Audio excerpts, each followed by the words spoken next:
अस्सलाम वालेकुम। उम्मीद है आप ठीक होंगे, खैरियत से होंगे। इलेक्शन ऑफिसर की प्रिपरेशन के सिलसिले में हमने जो वीडियो सीरीज़ का आगाज़ किया है, स्पेशली उन एमसीक्यूज़ के ऊपर जो इलेक्शन एक्ट से पूछे जा सकते हैं, उसी सिलसिले में हम वीडियो का पार्ट 11 रिकॉर्ड करने जा रहे हैं। चलते हैं एमसीक्यूज़ के ऊपर। तो पहला एमसीक्यूज़ जो है, a political party shall submit to the ECP annual financial statement and list of donors who have donated Rs 1 lakh and above to political party. यानी जो भी सियासी जमात होगी वो क्या करेगी, इलेक्शन कमीशन ऑफ पाकिस्तान को अपने जो डोनर्स हैं, यानी जो उनको हर साल पैसे देते हैं, अगर किसी भी डोनर ने 1 लाख से ज़्यादा का अमाउंट दिया है, तो उन सब डोनर का लिस्ट वो देगी किसको, इलेक्शन कमीशन ऑफ पाकिस्तान को, कि फ़ला डोनर ने मुझे इतने इतने पैसे दिए। अगर 1 लाख रुपए से कम है तो देने की ज़रूरत नहीं है, 1 लाख से ऊपर है तो देने की ज़रूरत है। ये पॉलिटिकल पार्टी ने हर साल किसको देना है, इलेक्शन कमीशन ऑफ पाकिस्तान को। ये कौन सी सेक्शन की रिक्वायरमेंट है, ये सेक्शन 211 की रिक्वायरमेंट है। चलते हैं अगले एमसीक्यूज़ की तरफ। द ईसीपी में in consultation with political parties frame a code of conduct for political parties, contesting candidates, election agents, polling agents. The commission may also frame a code of conduct for security personnel, media and election observers. अब election commission of Pakistan क्या करता है, consultation करता है political parties से, क्या बनाने के लिए, ज़ाब्ता इखलाक बनाने के लिए। किन के लिए ज़ाब्ता इखलाक? सियासी जमातों के लिए, उन उम्मीदवारों के लिए जो इलेक्शन लड़ रहे हैं, उन उम्मीदवारों के लिए जो इलेक्शन लड़ रहे हैं, इलेक्शन एजेंट के लिए, पोलिंग एजेंट्स के लिए, सिक्योरिटी पर्सनल के लिए जिनकी ड्यूटी है इलेक्शन के दौरान, सिक्योरिटी पर्सनल की ड्यूटियाँ लगाई गई हैं फोर्सेस की, मीडिया के लिए जो कवरिंग कर रहे हैं इलेक्शंस का, इलेक्शन ऑब्जर्वर्स के लिए जो यूएन वगैरह से होते हैं जो रिपोर्टिंग करते हैं। तो उन सब के लिए इलेक्शन कमीशन क्या करता है, एक ज़ाब्ता इखलाक बनाता है, कोड ऑफ कंडक्ट बनाता है। उसमें वो सियासी जमातों से भी बाज़-औक़ात मशवरा कर लेता है। तो वो ज़ाब्ता इखलाक उन सब पर पाबंद होता है कि किस बंदे ने इलेक्शन के दौरान क्या काम करना है और कौन सा काम नहीं करना, ना करने की सूरत में इलेक्शन कमीशन के ख़िलाफ़ एक्शन लेता है। तो ये किस चीज़, ये बात कौन सी सेक्शन कर रहा है, ये बात कर रहा है सेक्शन 233 आपका। तो करेक्ट आंसर इज़ ए। चलते हैं अगले एमसीक्यूज़ की तरफ। If an enlisted political party fails to comply with the provisions of the act, it will be disentitled for the allocation of symbols for the election. Enlisted political party वो होती है कि जब भी कोई पार्टी बनेगी वो इलेक्शन कमीशन ऑफ पाकिस्तान से इजाज़त लेगी, इलेक्शन कमीशन पाकिस्तान से इजाज़त देगा, फिर इलेक्शन कमीशन ऑफ पाकिस्तान से रजिस्टर करके इनलिस्टेड पॉलिटिकल पार्टी का खिताब दे देगा, यानी ये पार्टी अब पॉलिटिकल पार्टी डिक्लेयर की जाएगी। इसी तरह election commission of Pakistan party उस पर बैन भी लगा देता है, उनको लिस्ट से हटा भी देता है। बेलर अगर कोई लिस्टेड पॉलिटिकल पार्टी है पाकिस्तान की और वो इलेक्शन एक्ट के दफ़ात को नहीं मान रही, सेक्शंस को, तो इलेक्शन कमीशन ऑफ पाकिस्तान क्या करता है, उसे डिसइंटाइटल्ड कर देता है फॉर एलोकेशन ऑफ सिंबल्स, यानी जो आने वाले इंतखाबात होंगे उससे उसका इंतखाबी निशान ले लिया जाएगा। हर आने वाले इलेक्शन से पहले सियासी जमात अपना इलेक्शन सिंबल लेती है, इंतखाबी निशान लेती है। ये इंतखाबी निशान हर इलेक्शन से लेना पहले लाजमी होता है। तो सेक्शन 219 के तहत जो है, 215 के तहत जो है, क्या होता है कि इलेक्शन कमीशन उसका जो सिंबल है वो ले लेती है पार्टी का, उसको इंतखाबी निशान नहीं देती अगर वो इलेक्शन एक्ट की प्रोविजंस ना माने। चलते हैं अगले एमसीक्यूज़ की तरफ। वो है symbols allocated to political parties and candidate should be visibly different from each other. जो सियासी जमातों को सिंबल्स दिए होंगे, कॉमन सेंस की बात है, एक दूसरे से डिफरेंट होंगे, और आज़ाद उम्मीदवारों को भी दिए गए कैंडिडेट्स को, वो भी एक दूसरे से क्या होंगे, डिफरेंट होंगे। ये बात सेक्शन 217 कर रहा है इलेक्शन एक्ट के। चलते हैं अगले एमसीक्यूज़ की तरफ। अच्छा, तो अब अगला एमसीक्यूज़ है the office barrier of a political party at the federal, provincial and local levels shall be elected periodically provided that a period not exceeding 5 years shall intervene between any two elections। अच्छा, अब ये जो आपने सुना होगा कि party के अंदर इलेक्शंस होते हैं, तो इलेक्शन एक्ट की एक रिक्वायरमेंट है कि हर 5 साल बाद पार्टी अपने ज़िले जो सदर होते हैं, डिस्ट्रिक्ट प्रेसिडेंट, सूबाई जो पार्टी के सदर होते हैं वो, और जो पूरे पार्टी के पाकिस्तान लेवल पे सदर होते हैं, उनके इलेक्शन करवाएं। यह हर 5 साल करवाना लाजमी होता है। तो आपके ज़हन में यही होगा कि पार्टी के तो सदर वही हैं जो पहले से थे, वो असल में वो इलेक्शंस करवाते हैं हर 5 साल बाद, फिर वो वही सदर चुनते जो पहले था। तो ये रिक्वायरमेंट किस सेक्शन की है इलेक्शन एक्ट की, कि हर 5 साल बाद आपने पार्टी प्रेसिडेंट का सदर करवाना है। पार्टी प्रेसिडेंट जो होता है डिस्ट्रिक्ट लेवल पे, प्रोविंशियल लेवल पे, फेडरल लेवल पे, उसका इलेक्शन करवाना है। तो ये आपका सेक्शन है 208, ये डिमांड करता है कि पार्टी इलेक्शन होने चाहिए। चलते हैं अगले एमसीक्यूज़ की तरफ। If the variation in the number of man and women voters in a constituency is more than 10%, special measures will be taken by ECP to reduce such variation. अच्छा, इसमें अब बात यह है कि फ़र्क जो है, वेरिएशन मर्द और औरत वोटरों के बीच किसी हलके में 10% से ज़्यादा है, तो इलेक्शन कमीशन स्पेशल मेजर्स लेगा, ख़ास इकदाम लेगा कि इस फ़र्क को कम करें। यानी ये कल का है सूबाई असम्बली का, इसमें 100 वोटर हैं, ठीक है, इस हल्के के अंदर। अब इसमें से 60 वोटर मेल है, 40 फीमेल है, तो फ़र्क कितना है? फ़र्क आप कहा रहे 20%, यानी 10% से ज़्यादा फ़र्क हुआ। तो अब ऐसा है कि 40 और 20% होते हैं, यानी 10% से फ़र्क ज़्यादा है। अब अगर 10% से वो डिफरेंस ज़्यादा है मेल और फीमेल के बीच में एक हल्के में वोटर्स के, तो election commission of Pakistan section 47, यानी इसका करेक्ट ऑप्शन है डी, उसके तहत वो क्या करेगा, स्पेशल मेजर्स लेगा। स्पेशल मेजर्स क्या है, ऊपर का लेदर डिबेट इंशाल्लाह डिटेल वीडियो में आपको बताएंगे। तो स्पेशल मेजर्स क्यों लेगा, ख़ास इकदाम क्यों लेंगे, फ़र्क कम करे 10% से। ये सेक्शन 47 की रिक्वायरमेंट है। चलते हैं अगले एमसीक्यूज़ की तरफ। ECP shall conduct awareness programs, media campaigns for registration of women voters and their participation in election। Vote के अंदर तब होता है जब आपका शनाख्ती कार्ड बने। पाकिस्तान में अक्सर ऐसे इलाके हैं जहाँ पे औरतों के शनाख्ती कार्ड नहीं बने, जिनकी वजह से क्या उनका वोट के अंदर आज कम है, रजिस्ट्रेशन कम है उनका।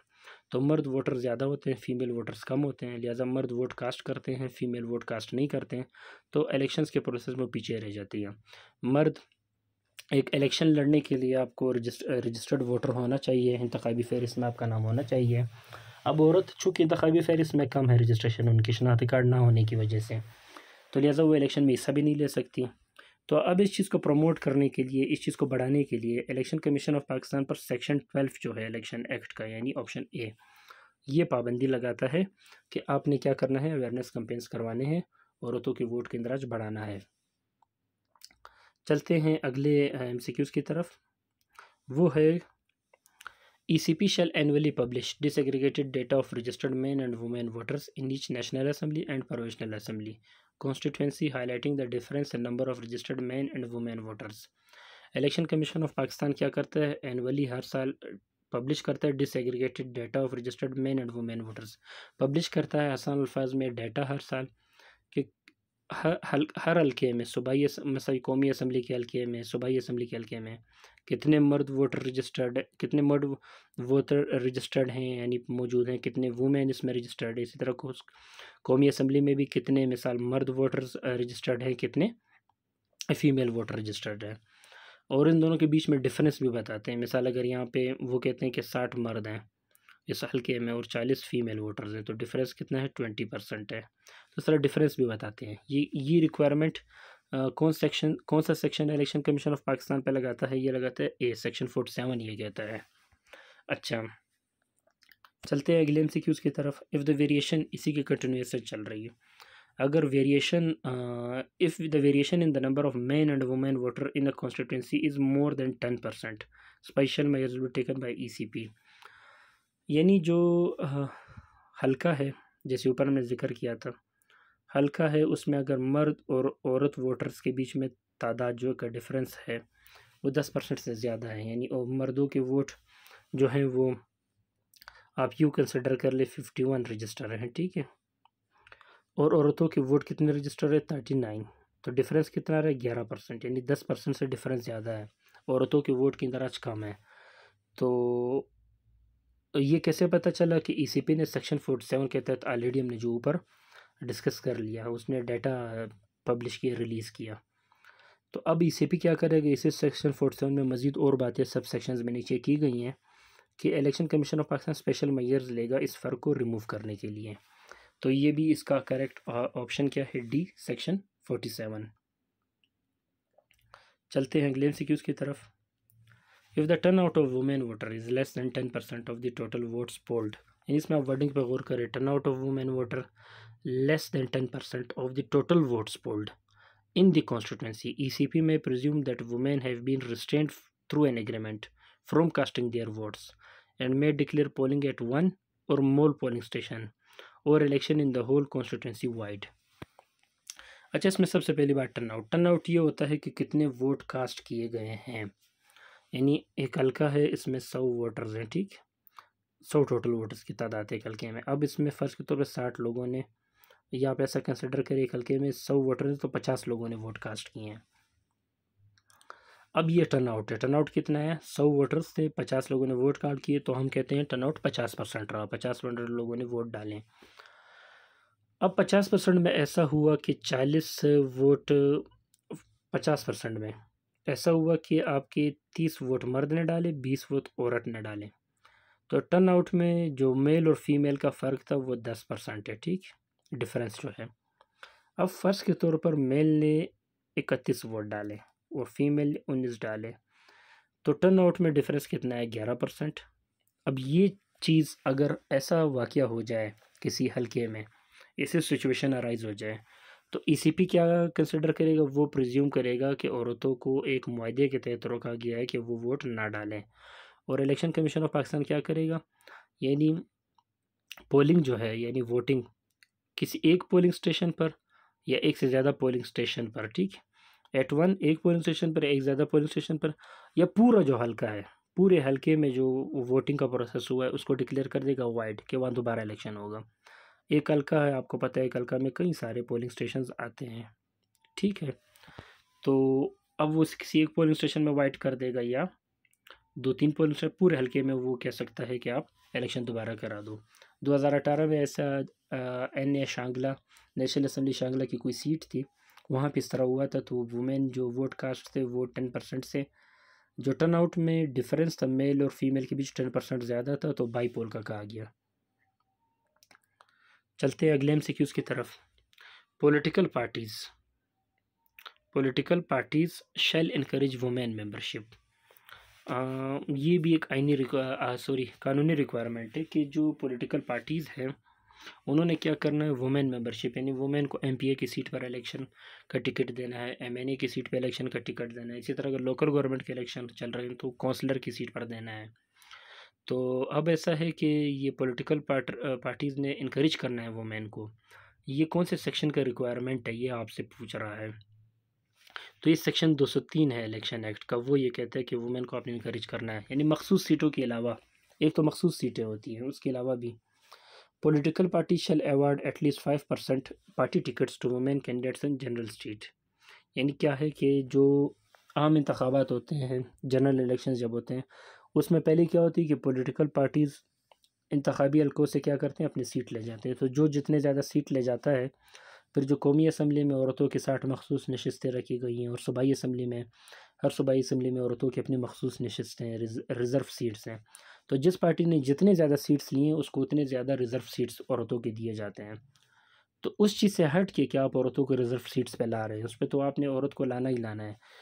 सियासी जमातों ने क्या करना है, जो जनरल सीट्स है, जो इन हल्कों में इलेक्शंस हम लड़ते हैं, जो वोट लेके जीत के आते हैं, उसमें कम से कम पार्टी ने 5% टिकट्स अपने किसको देने हैं, वुमेन को भी देने हैं जनरल सीट पे। ये कौन से सेक्शन की रिक्वायरमेंट है, कौन सा सेक्शन है इलेक्शन एक्ट का, ये कहता है कि ये लाजमी है। तो ये आपका बात करता है क्या, सेक्शन 206 ये डिमांड करता है कि आपने कम से कम देने हैं पॉलिटिकल पार्टी ने। चलते हैं अगले MCQ के ऊपर, या आई गेस बस इतने ही काफ़ी हैं, बाकी पर इंशाल्लाह अगली वीडियो में आपके साथ शेयर करेंगे।